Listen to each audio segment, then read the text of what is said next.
Ça va. Sitôt arrivée, la délégation ministérielle s'est rendue dans 2 centres, à savoir celui de Fouta, qui a présenté cette année 81 candidats, dont 38 filles.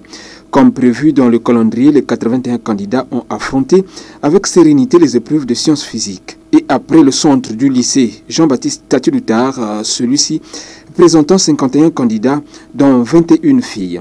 Dans les 2 centres, le message du ministre était clair, ne comptait que sur son abnégation, son savoir et non sur la fraude. De leur côté, les candidats ont manifesté leur satisfaction quant à la facilité avec laquelle ils ont abordé les épreuves. Ces épreuves qui, du reste, selon eux, étaient à leur portée.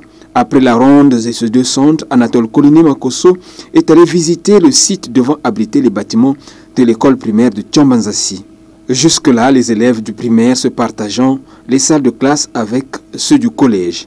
Et cet après-midi, d'autres centres de la capitale économique ont été visités. On est en train de plus en plus de se rendre compte que la fraude n'est plus simplement le fait des élèves, mais des groupes organisés. Des groupes organisés, c'est-à-dire des grandes personnes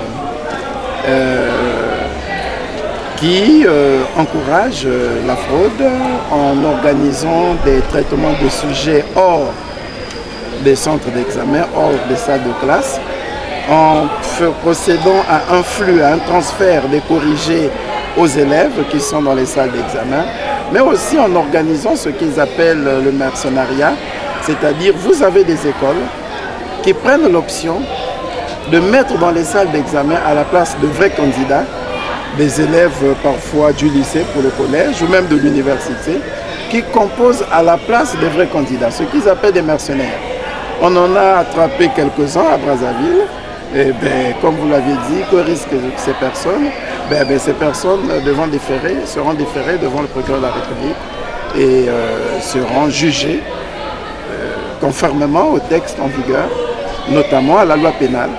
Et ce qu'elles risquent, à part le procès, c'est la condamnation à des peines qui sont prévues par la loi.